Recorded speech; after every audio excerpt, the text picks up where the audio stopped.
الحمد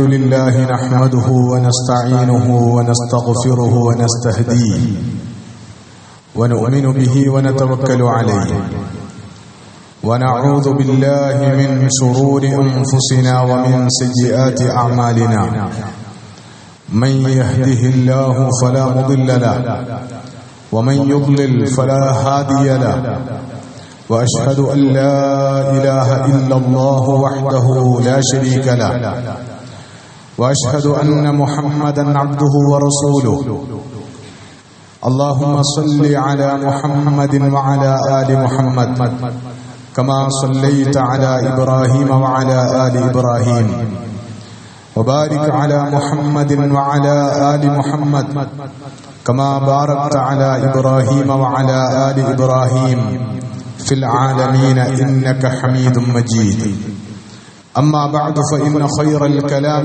كلام الله وخير الهدي هدي النبي محمد صلى الله عليه وسلم وشر الأمور محدثاتها وكل محدثة بدعة وكل بدعة ضلالة وكل ضلالة في النار أعاذني الله وإياكم من النار ألا لا إيمان لمن لا أمانة له ولا دين لمن لا عهد له عباد الله أوصيكم وإياي أولا بتقوى الله أعوذ بالله من الشيطان الرجيم بسم الله الرحمن الرحيم يا أيها الذين آمنوا اتقوا الله حق تقاته ولا تموتن إلا وأنتم مسلمون يا أيها الناس اتقوا ربكم الذي خلقكم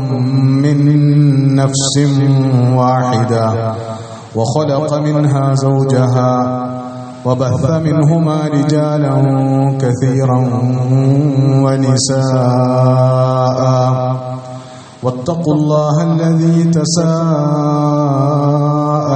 به والأرحام إن الله كان عليكم رقيبا يا أيها الذين آمنوا اتقوا الله وقولوا قولا سديدا يصلح لكم أعمالكم ويغفر لكم ذنوبكم ومن يطع الله ورسوله فقد فاز فوزا عظيما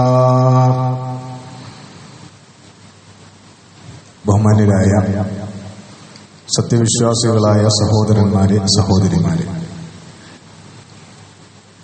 അഖില പ്രപഞ്ചങ്ങളുടെയും നാഥനായ അല്ലാഹുവിന്റെ വിധിവിലക്കുകൾ ജീവിതത്തിലുടനീളം പരമാവധി പാലിച്ച് തഖ്വയോടെ ജീവിക്കണമെന്ന് ആദ്യമായി വസിയ്യത്ത് ചെയ്യുകയാണ്, ഉപദേശിക്കുകയാണ്.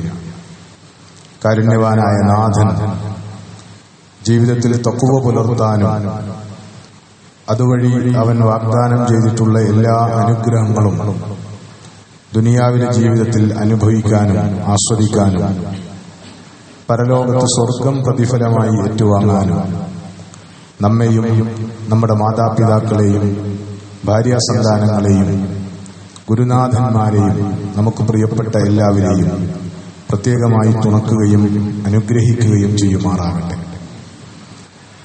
ജീവിതത്തിന്റെ വിവിധങ്ങളായ ആവശ്യങ്ങളെ മുൻനിർത്തി കാരുണ്യവാനായ നാഥനോട് നമ്മൾ നടത്തിക്കൊണ്ടിരിക്കുന്ന പ്രാർത്ഥനകളൊക്കെയും അല്ലാഹു ഖബൂൽ ചെയ്ത് നമ്മെ അനുഗ്രഹിക്കുമാറാകട്ടെ. തബൂക്ക് യുദ്ധവേളയിൽ രാത്രി ക്യാമ്പ് ചെയ്യുന്നതിനിടയിൽ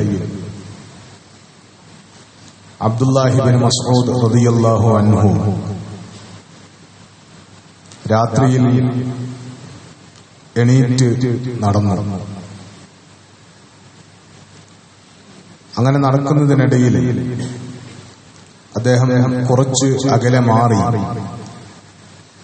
ഒരു വെളിച്ചം കണ്ടു. അങ്ങനെ അദ്ദേഹം ആ വെളിച്ചത്തിനടുത്തേക്ക് അവിടെ എന്താണെന്ന് അറിയാൻ വേണ്ടി കടന്നു ചെന്നു. ചെന്ന് നോക്കുമ്പോൾ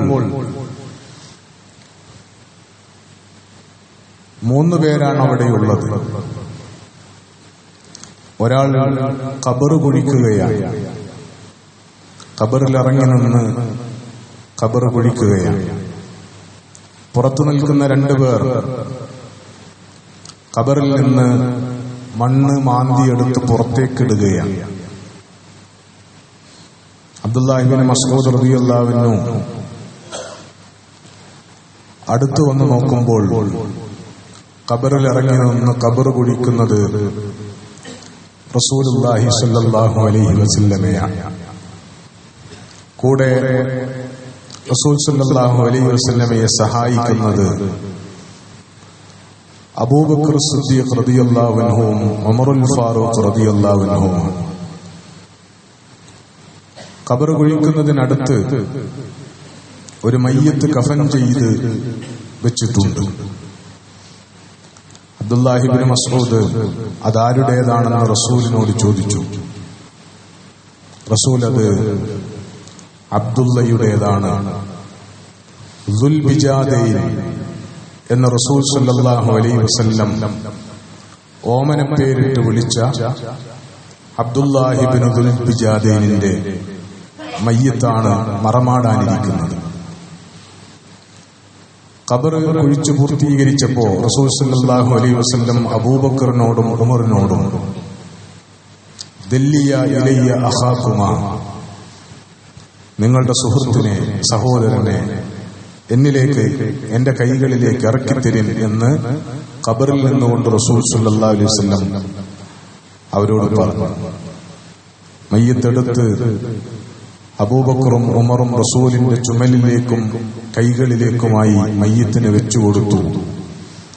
റസൂൽ സല്ലല്ലാഹു അലൈഹി വസല്ലം തന്റെ തിരുകരങ്ങളിൽ ആ മയ്യത്തിനെ ഏറ്റുവാങ്ങി ഖബറിൽ മുട്ടുകുത്തി ആ മയ്യത്തിനെ ഖബറിൽ അടക്കം ചെയ്തു, ഖബറിൽ വെച്ചു.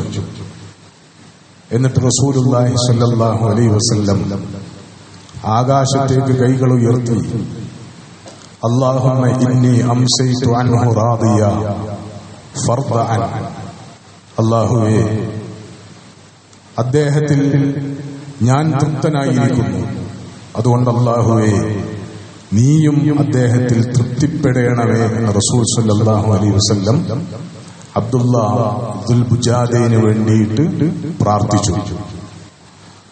അബ്ദുല്ലാഹി ഇബ്നു മസ്ഊദ് റളിയല്ലാഹു അൻഹു പറയുന്നത്, വദിത്തു ലൗ അന്നനി കുന്തു ദാലികൽ മയ്യിത്ത്, ആ മയ്യിത്ത് ഞാനായിരുന്നെങ്കിൽ എന്ന് ഞാൻ കൊതിച്ചുപോയി എന്നാണ് ആ സംഭവം റിപ്പോർട്ട് ചെയ്തുകൊണ്ട് അബ്ദുല്ലാഹി ഇബ്നു മസ്ഊദ് റളിയല്ലാഹു അൻഹു പറഞ്ഞിട്ടുള്ളത്. അബ്ദുല്ലാഹി ഇബ്നു ദുൽബിജാദൈൻ എന്ന് പറയുന്ന സഹാബി വര്യൻ തന്റെ 23-ാമത്തെ വയസ്സിലാണ് ഇങ്ങനെ മരണമേറ്റുവാങ്ങി റസൂൽ സല്ലല്ലാഹു അലൈഹി വസല്ലമയുടെ തിരുകരങ്ങളാൽ മറമാടപ്പെട്ടത്. അദ്ദേഹം മദീനക്കടുത്ത പ്രമുഖമായ മുസൈന ഗോത്രത്തിലെ ആളായിരുന്നു. അബ്ദുൽ ഉസ്സ അൽ മുസനി എന്നായിരുന്നു അദ്ദേഹത്തിന്റെ പേര്. അങ്ങനെ കഴിയുന്നതിനിടയിൽ 16-ാമത്തെ വയസ്സിൽ അദ്ദേഹം ഇസ്ലാം സ്വീകരിച്ചു.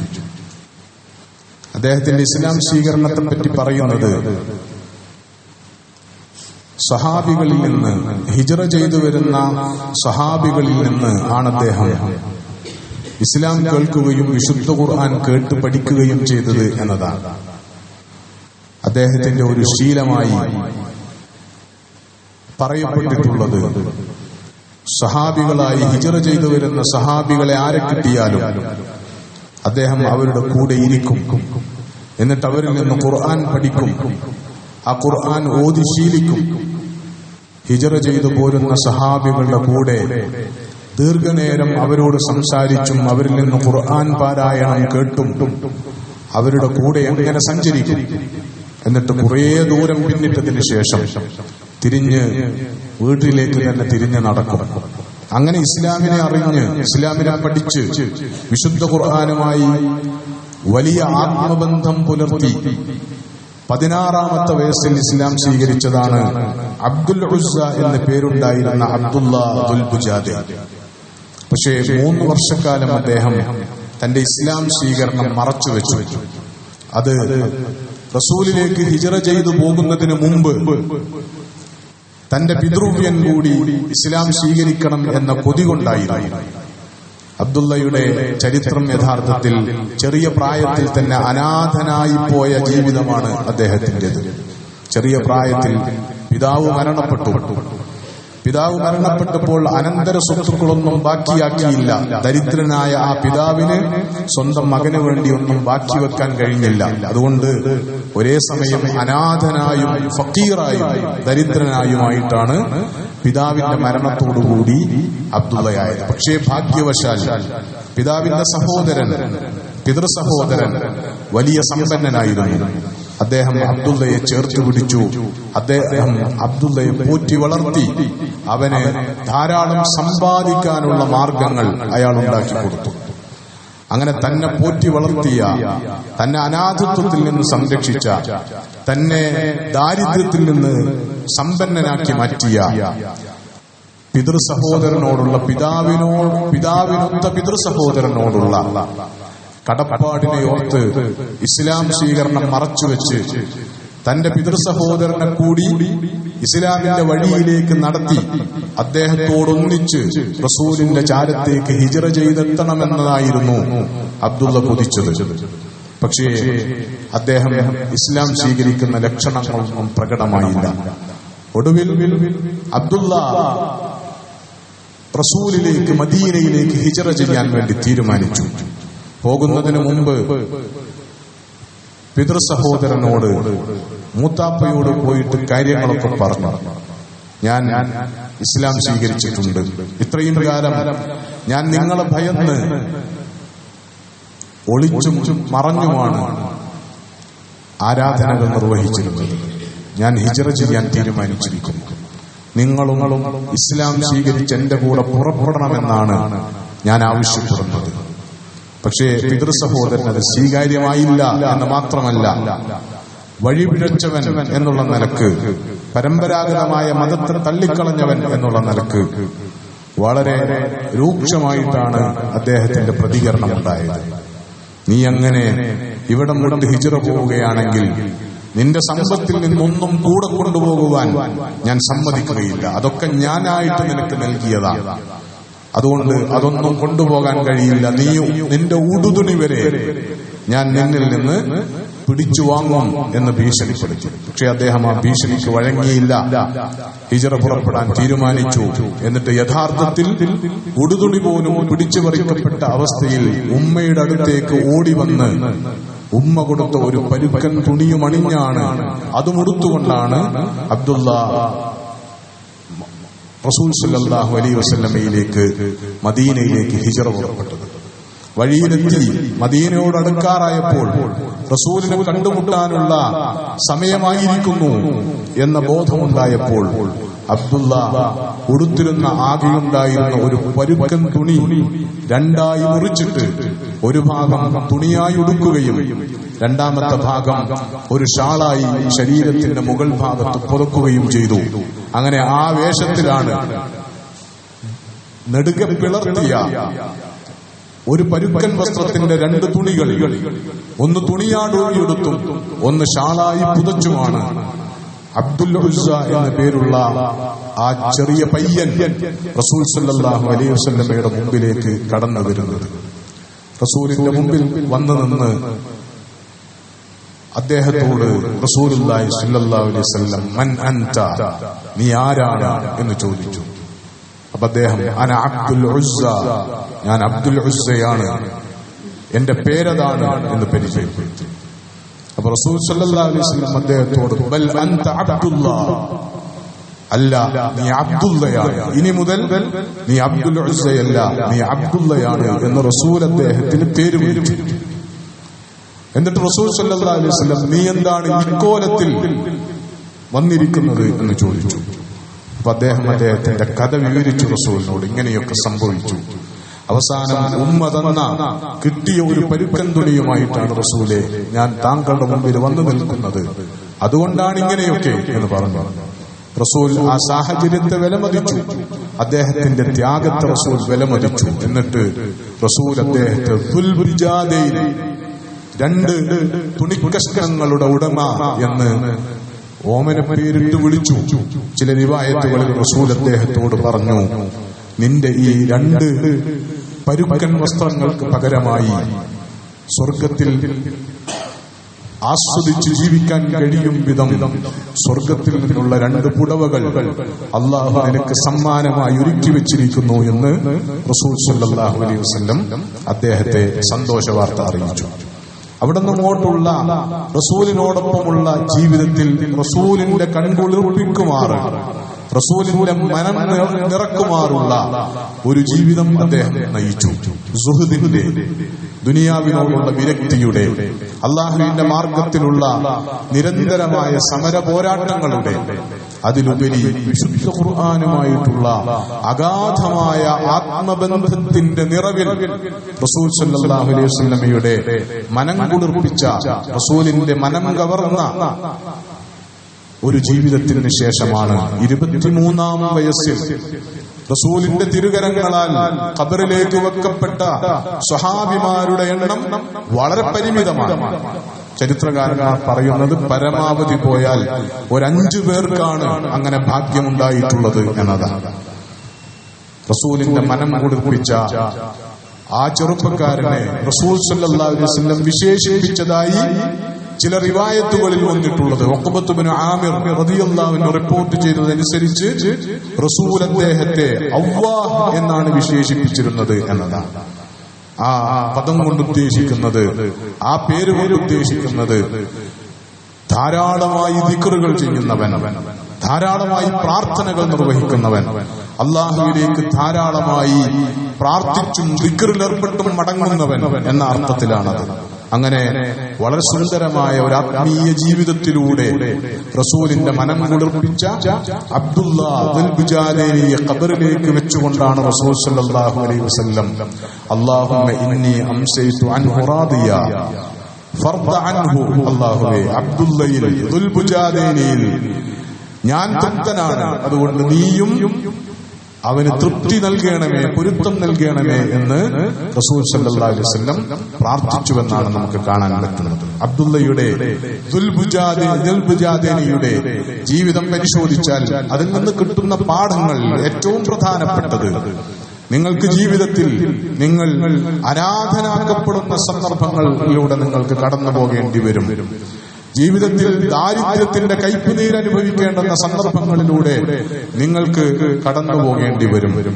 അതിനുശേഷം ചിലപ്പോൾ അല്ലാഹു അനുഗ്രഹിച്ചാൽ വലിയ സമ്പന്നതയിലേക്ക് നിങ്ങളുടെ ഒരു യോഗ്യത കൊണ്ടുമല്ലാതെ അള്ളാന്റെ മാത്രം അനുഗ്രഹം എവിടെ നിന്നോ ചേർത്ത് പിടിക്കാൻ, സംരക്ഷിക്കാൻ അള്ളാഹു ഒരുക്കി വെച്ച ചില കരങ്ങൾ നിങ്ങളുടെ നേരെ നീളുന്നത് കൊണ്ട് മാത്രം ജീവിതത്തിൽ നിങ്ങൾ പച്ച പിടിച്ചെന്ന് വരാം, നിങ്ങൾക്ക് സമ്പത്ത് കൈവന്ന് വരാം. മക്കയിലുള്ള ജീവിതം, അനാഥത്വത്തിന്റെ ബാപ്പ മരണപ്പെട്ട അനാഥത്വത്തിന്റെ ചെറിയ കാലം, കയ്പുനീരനുഭവിച്ച കാലത്തിന് ശേഷം പിതൃസഹോദരൻ ഏറ്റെടുത്തതിന് ശേഷം വളരെ ആർഭാടപൂർണമായിട്ടാണ് അബ്ദുൽ ഉസ്സ എന്ന പേരുണ്ടായിരുന്ന ആ ചെറുപ്പക്കാരൻ അവിടെ ജീവിച്ചത് എന്നതാണ് ചരിത്രം പറയുന്നത്. അങ്ങനെയുള്ള ജീവിതത്തിനിടയിൽ ഇസ്ലാമിന്റെ വെളിച്ചം ജീവിതത്തിലേക്ക് കടന്നു വരുന്നു. വിശുദ്ധ ഖുർആനിന്റെ ഹിദായത്ത്, അള്ളാന്റെ തൗഫീഖ് കൊണ്ട് തന്നെ റസൂലിനെ അള്ളാഹ് അനുഗ്രഹിച്ചതുപോലെയൊക്കെ മനുഷ്യരെ, നമ്മളെയൊക്കെ അള്ളാഹു അനുഗ്രഹിക്കും. അനാഥത്വത്തിൽ നിന്നുള്ള കാവൽ, ദാരിദ്ര്യത്തിൽ നിന്നുള്ള കാവൽ, അതേപോലെ തന്നെ ജീവിതത്തിൽ വഴികേടിൽ അകപ്പെട്ടിടത്തു നിന്ന് അള്ളാന്റെ ഹിദായത്തിന്റെ വെളിച്ചം നമുക്ക് കിട്ടുന്ന അനുഗ്രഹവും അള്ളാഹുവിൽ നിന്ന് നമുക്കൊക്കെ അനുഭവിക്കാൻ സാധിക്കും. പക്ഷേ അങ്ങനെ ആ അനുഗ്രഹങ്ങൾ കൈവന്നു കഴിയുമ്പോൾ കടന്നു വന്ന വഴിയെ മറക്കാതിരിക്കുക, നിലപാടുകളെ, വിശ്വാസത്തിന്റെ താല്പര്യങ്ങളെ മറക്കാതിരിക്കുക എന്നതാണ്. സമ്പത്തിനെ കുറിച്ച്, ആ സമ്പത്തിന്റെ പ്രാധാന്യത്തെക്കുറിച്ച്, ആ സമ്പത്തിൽ തന്നെയും പൊതുസ്വത്ത് കൈകാര്യം ചെയ്യുമ്പോൾ ഉണ്ടാകേണ്ടുന്ന സൂക്ഷ്മതയെക്കുറിച്ച് ഒക്കെയാണ് കഴിഞ്ഞ ഒരു ഖുതുബയിൽ നമ്മൾ സംസാരിച്ചിട്ടുള്ളത്. സമ്പത്ത് ജീവിതത്തിൽ വളരെ പ്രധാനമാണ്. സമ്പത്ത് നേടാനുള്ള ത്വര മനുഷ്യന്റെ ജീവിതത്തിൽ വളരെ വലുതാണ്, നിയന്ത്രണാതീതമാണ് യഥാർത്ഥത്തിൽ അത്. അത് നമ്മുടെ ജീവിതത്തിലൊക്കെ ഉള്ള കാര്യമാണ്. പക്ഷേ കൈവശമുള്ള സമ്പത്ത് ഒരു നിലപാടിന് വേണ്ടി, വിശ്വാസത്തിന് വേണ്ടി, ധാർമ്മികതയ്ക്ക് വേണ്ടി കൈവെടിയേണ്ടുന്ന സാഹചര്യം വരുമ്പോൾ നമ്മൾ എന്ത് നിലപാടാണ് എടുക്കുന്നത് എന്നത് വളരെ പ്രധാനമാണ്. 16 വയസ്സിൽ ഇസ്ലാം സ്വീകരിച്ച് 19-ാം വയസ്സിൽ ഹിജറ പുറപ്പെടാൻ തീരുമാനിച്ച ദുൽബുജാദൈനിയുടെ മുമ്പിൽ ഭീഷണി വന്നപ്പോ സമ്പത്ത് മുഴുവൻ നഷ്ടപ്പെടും എന്ന ഭീഷണി വന്നപ്പോ അത് പ്രശ്നമല്ലെന്ന് വിചാരിച്ച് ആദർശത്തിന്റെ വഴിയിൽ മുന്നോട്ടു പോകാൻ തീരുമാനിക്കാനുള്ള കരുത്തുണ്ടാവുക എന്നതാണ് ദുൽബുജാദൈനിയിൽ റസൂലിന്റെ മനം കുളിർപ്പിച്ച ഒന്നാമത്തെ ഘടകം എന്ന കാര്യത്തിൽ സംശയമില്ലാത്തതാണ്. എല്ലാം ഇട്ടെറിയാനുള്ള, നമുക്ക് അത്തരം സാഹചര്യങ്ങളില്ലെങ്കിലും പലപ്പോഴും നമ്മൾ ഭൗതികമായ സുഖസൗകര്യങ്ങളുടെയും ദീനീ താല്പര്യങ്ങളുടെയും ഇടയിൽ നമ്മൾ പെട്ടുപോകുമ്പോൾ നമുക്ക് എന്ത് നിലപാടെടുക്കാനാണ് സാധ്യമാകുന്നത് നമ്മുടെ ഉള്ള ഒരു വിശ്വാസം വെച്ച് എന്നത് വളരെ പ്രധാനപ്പെട്ട ചോദ്യമാണ്. നമുക്ക് ദീനീ നിലപാടുകളെ കോംപ്രമൈസ് ചെയ്യേണ്ടി വരുന്നു, ദീനീ നിലപാടുകളെ വിട്ടുകളയേണ്ടി വരുന്നു.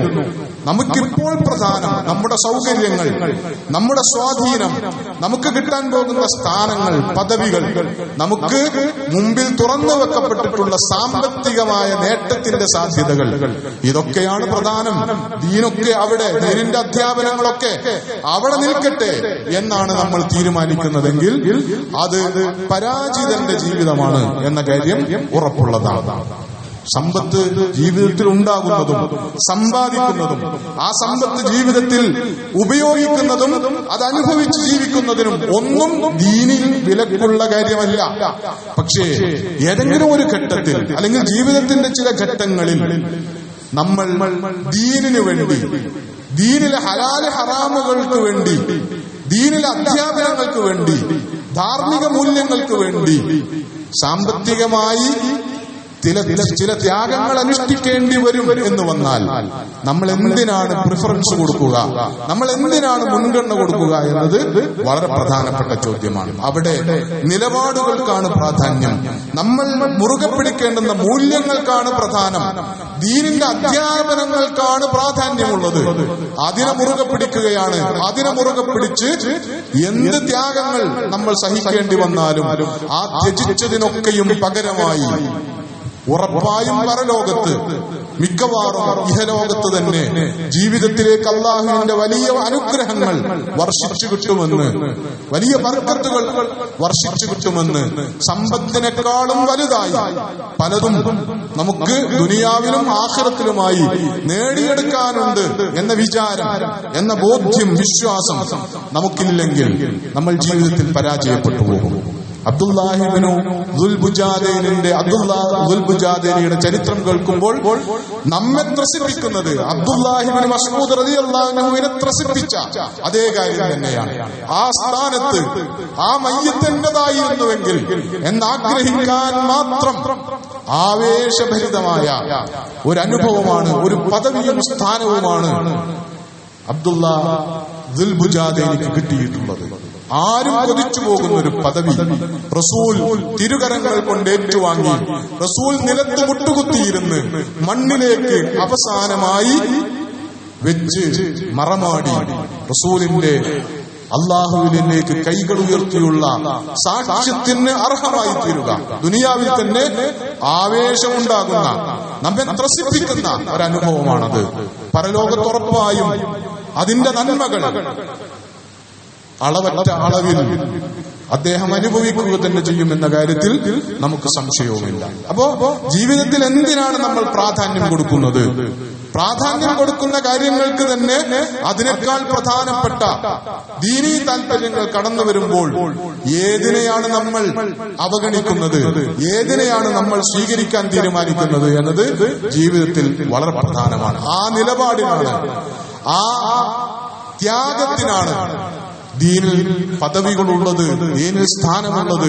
നമ്മുടെ ജീവിതത്തിന്റെ വിജയം നിർണയിക്കുന്നതിന്റെ അടിസ്ഥാന ഘടകം അതാണ് എന്ന് നമ്മൾ മനസ്സിലാക്കാൻ കഴിയണം. ഒരുപാട് പ്രലോഭനങ്ങളുടെ കാലത്താണ് നമ്മൾ ജീവിക്കുന്നത്. ആ പ്രലോഭനങ്ങളുടെ മുമ്പിൽ അകപ്പെടുന്ന ഘട്ടങ്ങളിൽ നേട്ടങ്ങളുടെ സാധ്യതകൾക്ക് മുമ്പിൽ ചെന്നെത്തി നിൽക്കുന്ന സന്ദർഭങ്ങളിൽ ആ നേട്ടങ്ങൾക്ക് വേണ്ടി നമ്മൾ നമ്മുടെ ദീനിന്റെ അധ്യാപനങ്ങളെ, ദീനിലെ നിയമങ്ങളെ കോംപ്രമൈസ് ചെയ്യുന്നില്ല, അതിൽ വിട്ടുവീഴ്ച ചെയ്യുന്നില്ല എന്ന് ഉറപ്പുവരുത്തി നിലപാടുകളിൽ, വിശ്വാസത്തിൽ, ദീനിന്റെ അടിത്തറയിൽ ഉറച്ചു നിന്നുകൊണ്ട് തന്നെയാണ് നമ്മൾ ഒരു ജീവിതം നയിക്കുന്നത്. അതിനിടയിൽ നമുക്ക് ചില ഹിജറകൾ ആവശ്യമായി വരും. അബ്ദുള്ള നടത്തിയതുപോലെയുള്ള ഹിജറകൾ, അത് താമസിക്കുന്ന ഒരു നാട്ടിൽ നിന്നുള്ള ഹിജറ മാത്രമല്ല, അത്രയും കാലം ജീവിതകാലത്ത് മുഴുവൻ തന്റെ കൂടെ തന്റെ ജീവിതത്തെ സുരക്ഷിതമാക്കാൻ, തനിക്ക് ധൈര്യം പകർന്ന് തന്റെ കൂടെ ഉണ്ടാകുമെന്ന് കരുതിയ സമ്പത്താണ് ദീനിന്റെ മാർഗത്തിൽ ഒരാൾക്ക് ത്യജിക്കേണ്ടി വരുന്നത്.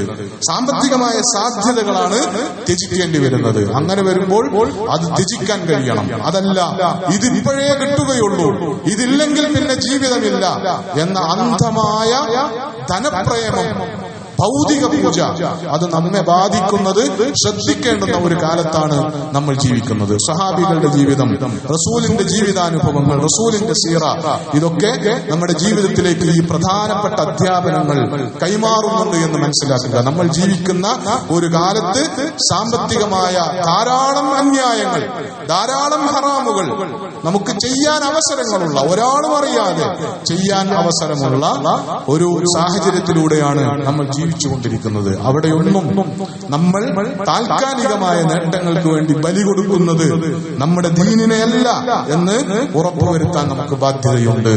അധികാരങ്ങൾ വാഴാൻ അവസരം കിട്ടുന്ന സന്ദർഭങ്ങൾ ഉണ്ടാകുമ്പോഴും അത് പ്രധാനമാണ്. നമുക്ക് സമൂഹത്തിൽ കിട്ടുന്ന സ്ഥാനവും പദവിയും സ്വാധീനവും ഒന്നും അത് നേടിയെടുക്കാനോ സംരക്ഷിക്കാനോ വേണ്ടി നമ്മൾ ദീനിനെയല്ല ബലി കൊടുക്കുന്നത് എന്നുറപ്പിക്കണം. കാരണം ജീവിതത്തിലെ ഏറ്റവും വലിയ മുസീബത്ത് എന്ന് പറയുന്നത് നമ്മുടെ ദീനിൽ നമുക്ക് ബാധിക്കുന്ന മുസീബത്താണ് എന്ന് റസൂൽ സല്ലല്ലാഹു അലൈഹി വസല്ലം നമ്മെ മുന്നറിയിപ്പ് നൽകിയിട്ടുണ്ട്. അതുകൊണ്ട് തന്നെ വലാ തജഅൽ മുസീബതനാ ഫീ ദീനിനാ, അല്ലാഹുവേ ഒരു കാരണവശാലും ദുനിയാവിന്റെ കാര്യത്തിൽ എന്തൊക്കെ മുസീബത്തുകൾ ബാധിച്ചാലും പ്രശ്നമല്ല, സബർ പുലർത്താൻ കഴിഞ്ഞേക്കും. അതിനു പകരം അല്ലാഹുവേ എന്നെ നേരിടുന്ന, ഞാൻ അഭിമുഖീകരിക്കേണ്ടി വരുന്ന പരീക്ഷണം, മുസീബത്ത്, അതെന്റെ ദീനിന്റെ കാര്യത്തിലാക്കരുത് എന്ന പ്രാർത്ഥന വളരെ പ്രാധാന്യപൂർവ്വം റസൂൽ സല്ലല്ലാഹു അലൈഹി വസല്ലം പഠിപ്പിച്ചിട്ടുള്ള പ്രാർത്ഥനയാണ് എന്ന് കൂടി നമ്മൾ മനസ്സിലാക്കണം. അതുകൊണ്ട് ദീനിനെ മുറുകെ പിടിക്കുക, നിലപാടുകളെ മുറുകെ പിടിക്കുക, മൂല്യങ്ങൾ മുറുകെ പിടിക്കുക എന്നത് എല്ലായ്പ്പോഴും നമ്മുടെ ജീവിതത്തെ ഏറ്റവും ആവേശകരമായി മുന്നോട്ട് നയിക്കാൻ, നമുക്ക് ആത്മസംതൃപ്തിയോടുകൂടി നമ്മുടെ ഒരു ജീവിതത്തെ മുന്നോട്ട് കൊണ്ടുപോയി അത് ഈ ദുനിയാവിൽ അവസാനിക്കുന്ന ഒരു സന്ദർഭത്തിൽ തൃപ്തികരമായ ഒരു ജീവിതമാണ് അത് എന്ന് ഉറപ്പുവരുത്താൻ നമുക്ക് ആ കാര്യം പ്രത്യേകം ശ്രദ്ധിച്ചേ പറ്റൂ. അല്ലാഹു സുബ്ഹാനഹു വ തആല നമ്മുടെ ദീനിലുള്ള വിശ്വാസം, ദീനിനെ മുറുകെ പിടിക്കാനുള്ള നമ്മുടെ ഇച്ഛാശക്തി, ദീനിനെ കുറിച്ചുള്ള നമ്മുടെ അവബോധം, ദീനിനെ കുറിച്ചുള്ള നമ്മുടെ വിജ്ഞാനം, മൂല്യങ്ങളോടുള്ള നമ്മുടെ പ്രതിബദ്ധത, ഇതൊക്കെ നമുക്ക് ശക്തിപ്പെടുത്തി നമ്മെ അനുഗ്രഹിക്കുമാറാകട്ടെ. വഅഖൂലു ഖൗലി ഹാദാ വഅസ്തഗ്ഫിറുല്ലാഹ ലി വലക്കും ഫസ്തഗ്ഫിറൂഹു ഇന്നഹു ഹുവൽ ഗഫൂറുർ റഹീം.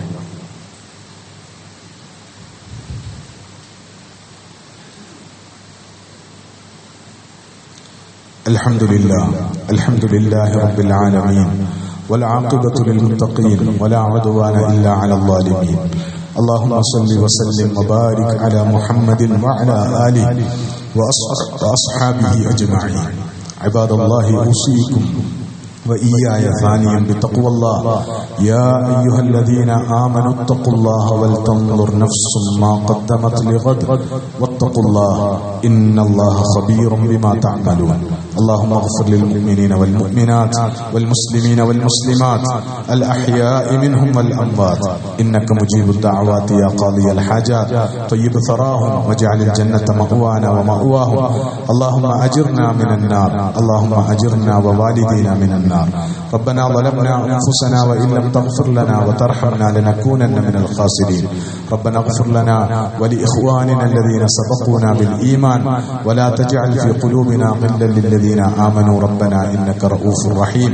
اللهم ربنا هب لنا من أزواجنا وذرياتنا قرة أعين وجعلنا للمتقين إماما. اللهم ربنا أفرغ علينا صبرا وثبت أقدامنا وانصرنا على القوم الكافرين.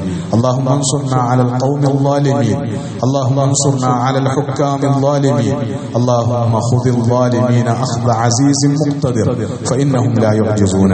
اللهم إنا نشكو إليك ضعف قوتنا وقلة حيلتنا وهواننا على الناس فلا تكلنا إلى أنفسنا طرفة عين ولا أقل من ذلك. اللهم انصر الإسلام والمسلمين في كل مكان في العالم يا رب العالمين. اللهم انصر إخواننا في فلسطين. اللهم انصر إخواننا في السودان. اللهم انصر إخواننا المظلومين المضطهدين في سائر أنحاء العالم يا ذا الجلال والإكرام. ربنا آتنا في الدنيا حسنة وفي الآخرة حسنة وقنا عذاب النار. ربنا توفنا مسلمين وألحقنا بالصالحين. ربنا تقبل منا إنك أنت السميع العليم وتب علينا إنك أنت التواب الرحيم. فاغفر لنا يا غافر المذنبين وارحمنا بأنواع رحمتك يا أرحم الراحمين. وصلى الله تعالى وسلم على خير خلقه سيدنا محمد وعلى آله وصحبه أجمعين.